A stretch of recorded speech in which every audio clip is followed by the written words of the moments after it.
Ada dua pandangan berbeda tadi yang disampaikan oleh Dr. Eva dan juga Dr. Pandu. Dr. Eva mengatakan di lapangan ini sudah mulai meningkat, harus diwaspadai. Tapi Dr. Pandu bilang jangan terlalu berlebihan, harus dilihat lagi karena tingkat gawatnya masih kurang begitu ya.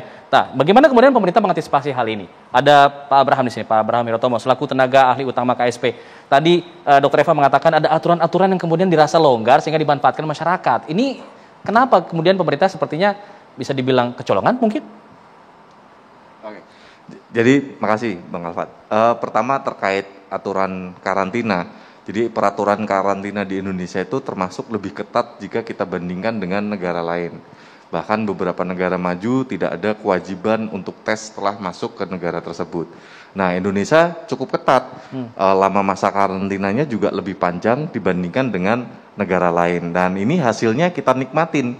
Kita nikmatinya bagaimana? Ketika Omikron itu sudah masuk Inggris, sudah masuk Amerika Serikat, Indonesia negara keberapa? Negara ke-80-an. Jadi dari seratusan negara yang tertular atau dimasukin oleh Omikron, Indonesia termasuk yang belakangan. Dan ini bukan karena angka testing kita tuh rendah. Angka testing sekarang itu udah 2 kali lipat dibandingkan di bulan Juni tahun lalu. Jadi Juni tahun lalu tuh testing kita tuh 150-an ribu per hari rata-ratanya. Sekarang itu sudah 320 ribu per hari. Jadi angka testing kita naik. Nah, ketika angka testing kita naik, lalu karantina kita itu belakangan, maksudnya belakangan adalah kita tuh negara yang belakangan terkena Omikron, itu artinya sistem karantina kita sudah baik. Namun pemerintah menyadari ada kekurangan-kekurangan dalam pelaksanaan karantina, seperti sempat lama antrian, lalu ada dugaan permainan. Nah, di situ pemerintah berusaha meningkatkan pelayanan kepada masyarakat. Jadi Bapak Presiden dengan sangat tegas memerintahkan untuk jajarannya yang namanya pelayanan kepada masyarakat itu harus diperhatikan betul. Dan yang namanya kalau ada permainan, mohon dari Kapolri untuk mengusut tuntas. Jadi masyarakat tidak perlu lagi khawatir terkait dugaan-dugaan tersebut, sudah tinggal fokus saja menjalankan protokol karantina. Dan bagi petugas juga jangan khawatir dengan dugaan-dugaan, petugas fokus saja memastikan masyarakat menjalankan karantina. Nah, sekarang menjawab terkait apa yang dilakukan oleh pemerintah. Judulnya ini udah oke banget, awas COVID melonjak lagi. Nah, COVID melonjak lagi tadi Pak Pandu udah menjelaskan lah, dan Dr. Eva soal prediksi memang COVID akan melonjak dengan adanya varian Omikron. Dan itu para pakar juga udah memprediksi. Nah, awasnya itu ada 2 sisi Bang Alfat. Ya, terutama pemirsa TV One juga, awas dari sisi pemerintah, awas dari sisi masyarakat. Nah, awas kalau dari sisi pemerintah apa? Itu dimulai dari hulu sampai hilir. Yang hulu apa? Upaya pencegahannya. Tadi dari karantina, lalu edukasi, jadi bisa didengarkan dari Kementerian Kesehatan, mengedukasi masyarakat, Omikron itu seperti apa. Lalu sampai hilir. Bed ditambah, dipastikan kesiapannya, obat-obatan juga sudah disiapkan, lalu juga ada telemedicine, oksigen juga sudah ditingkatkan persediaannya. Jadi awasnya itu dari sisi pemerintah. Nah, awas yang dari sisi masyarakat apa? Masyarakat tidak perlu panik, tapi perlu waspada. Caranya apa? Mengurangi kegiatan dan mobilitas yang tidak perlu. Jadi kurangin yang namanya nongkrong, ngopi-ngopi, ya ngopi di rumah aja lah. Nah, itu yang jadi masalah nih, Mas Abraham. Ketika masyarakat dihadapkan dengan himbauan-himbauan seperti ini, yang sudah berulang kali selama 2 tahun disampaikan, masyarakat sekarang menjadi seperti antipati dengan himbauan-himbauan seperti itu. Menjadi seperti, cuek aja, sekarang sudah seperti ini, begitu. Ya sudah, kalau kena aja. Nah, itu bagaimana kemudian pemerintah bisa mengubah mindset masyarakat agar tidak seperti itu lagi? Nah, kebijakan pemerintah itu kan ngelihatnya harus holistik. Artinya kebijakan yang diambil itu menyesuaikan dengan tingkat risiko yang ada. Nah, tingkat risiko tiap daerah itu asesmennya udah ada loh. Asesmennya adalah level PPKM. Di mana asesmen level PPKM itu ditentukan indikator-indikator yang dari WHO. Jadi seperti angka testing, angka kasus, angka bor, angka tracing, itu adalah indikator-indikator yang menentukan tingkat risiko di tiap daerah. Nah, kalau daerah tersebut kasusnya meningkat atau risikonya tinggi, maka level PPKM-nya ditingkatkan. Ketika level PPKM-nya ditingkatkan, pemerintah bukan lagi menghimbau, ditutup restorannya, ditutup mall-nya, Tapi itu kan menyesuaikan kondisi level PPKM setiap daerah. Perlu diingat, Indonesia itu terdiri dari 34 provinsi, 514 kabupaten kota, 17.000 pulau. Jadi kita nggak bisa menetapkan satu kebijakan untuk seluruh wilayah. Oleh karena itu kita berharap masyarakat kurangi mobilitas yang tidak perlu. Tapi tindakan tegas dari pemerintah mengacu pada level resiko di setiap daerah atau tiap provinsi. Oke, bagaimana kemudian masyarakat menanggapi hal ini? Pak Musni Umar selaku sosiolog mungkin mempunyai analisanya. Ketika kita melihat peningkatan kasus yang begitu tinggi, apakah memang karena masyarakatnya sekarang sudah mulai abai, sudah mulai cuek? Kenapa begitu? Ya, terima kasih. Jadi masyarakat kita itu kan setidaknya ada 3 stratifikasi sosial itu. Jadi yang high class, elite lah ya, dan middle class. Memang kalau protokol kesehatan itu kita yakin betul mereka amalkan. Bahkan mau bertemu saja mereka itu menghindari gitu ya. Saking mereka menjaga jangan sampai tertular yang namanya COVID ya. Tetapi yang jadi persoalan sekarang ini masyarakat kita itu lower class itu memang, apalagi para pakar kita kan sudah mengatakan ini tidak berbahaya. Kalau tidak berbahaya, ngapain pakai masker, ngapain repot-repot apa semua. Jadi masyarakat itu sederhana dia menangkap, oh ini nggak berbahaya. Dan indikator sosiologis itu tidak berbahaya, tingkat kematian itu rendah, Pak. Bandingkanlah dengan Delta, COVID Delta itu. Tiap hari kita lihat orang mati, orang meninggal, orang terus. Nah sekarang kita bersyukur itu mudah-mudahan ke depan itu tidak terjadi.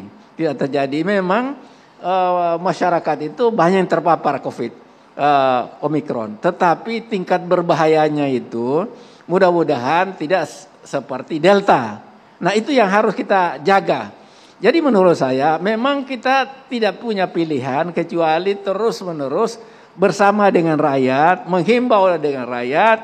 Kan ada RT, RW, kemudian lurah dan sebagainya, kepala desa. Itu mesti terus menyampaikan pesan ini.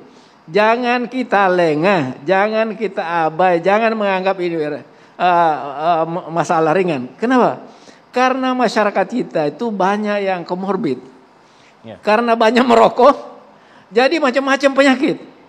Nah, jadi ketika terserang Omikron, kemudian ada penyakit penyertaan itu bisa jadi karena jantung, bisa jadi kegemukan dan macam-macam. Itu bisa membawa kepada situasi di mana orang itu akhirnya meninggal, Pak. Nah, jadi ini yang harus kita sampaikan pada masyarakat kita. Kita apresiasi TV One menyampaikan hal ini karena sekali lagi keselamatan masyarakat itu adalah segalanya bagi kita. Dan ini juga saya setuju yang Pak Pandu sampaikan tadi. Jangan tiap hari kita anggap gawat. Karena kalau kita bicara masalah itu, bisa ekonomi kita ambruk, Pak. Kalau ambruk, yang pertama terpapar kesulitan itu adalah rakyat jelata, Pak. Mereka setiap hari harus bekerja. Kalau elitnya itu tidak bekerja, dia keluar negeri kemana-mana, nggak jadi masalah. Bahkan mereka semakin kaya ketika ada COVID ini. Tapi rakyat jelata kita yang memang harus kita jaga. Selain itu juga kemampuan pemerintah.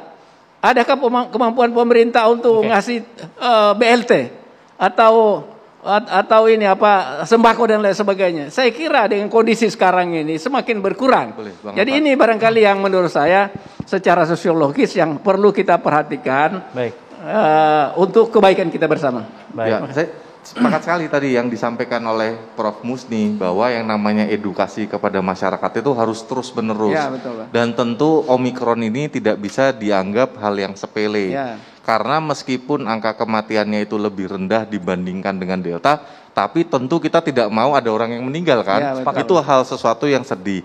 Nah, khusus untuk kelompok ekonomi yang kurang mampu, on top dari program-program sembako rutin yang udah ada, Prof. Musni bisa saya sampaikan bahwa Bapak Presiden sudah menambahkan percepatan bantuan sosial untuk pedagang kaki lima dan nelayan untuk 2,76 juta orang di kuartal ini. Jadi Omikronnya belum datang, namun bantuan sosial di beberapa kabupaten kota itu sudah disalurkan. Tujuannya untuk mengurangi tadi tekanan masyarakat untuk harus melakukan aktivitas. Jadi harapannya pemerintah kita bisa berhasil mengurangi pandemi ini sampai dengan tahap kapasitas dari pelayanan dari rumah sakit, tapi juga ekonomi terutama kelompok yang kurang mampu tetap terjaga. Oke, Dr. Eva mungkin punya pandangan lain karena tadi Pak Prof. Musni mengatakan jangan tiap hari juga dikatakan gawat, tapi kondisi di lapangan bertolak belakang. Terima kasih. Ini COVID di Indonesia 15 Desember baru ya. Jadi gini, Dr. Pandu tadi mengatakan bahwa kebanyakan adalah yang dirawat adalah kasus ringan. Mohon maaf, 15 Desember kita mulai merawat itu rata-rata adalah pasien yang baru pulang dari luar negeri. Jadi kalau pulang dari luar negeri itu mereka berbayar sendiri.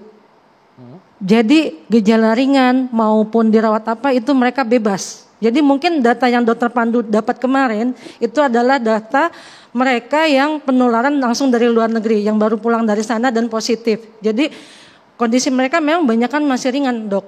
Nah, yang mohon maaf itu 15 Desember terjadi penularan orang yang positif adalah dari luar negeri. Saya melihat sekarang, Dok, hati-hati. Yang terjadi sekarang ini mulai rumah sakit berisi adalah karena penularan lokal.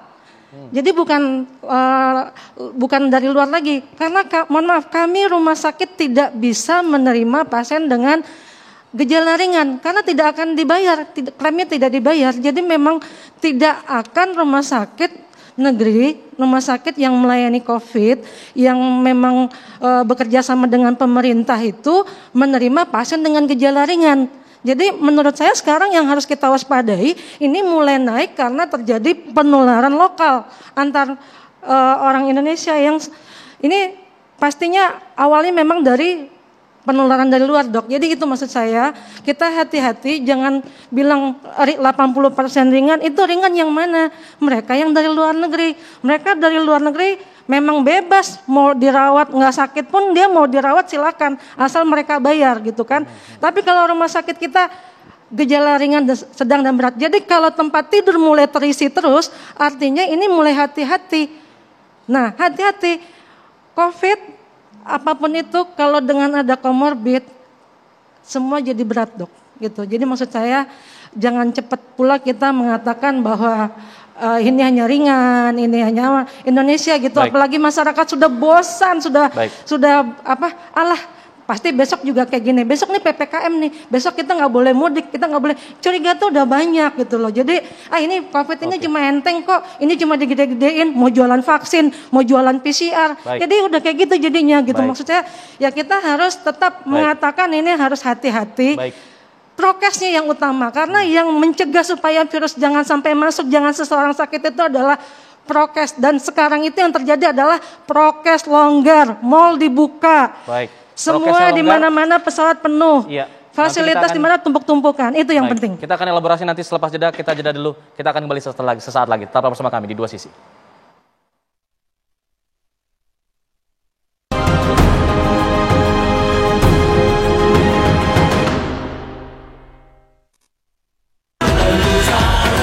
Wadimor, tentu sarung kita. Wadimor, sarung khas Indonesia. Wadimor, beragam coraknya. Wadimor, sarung istimewa. Terasa lebih sempurna. Wadimor, sarung khas Indonesia. Wadimor, tentu sarung kita. Wadimor, tentu sarung kita. Khawatir rambut rontok tiap disisir setelah keramas? Atasi rambut rontok dengan Dove. Baru, Dove perawatan rambut rontok dengan Nutri Serum yang mengunci rambut di akarnya dan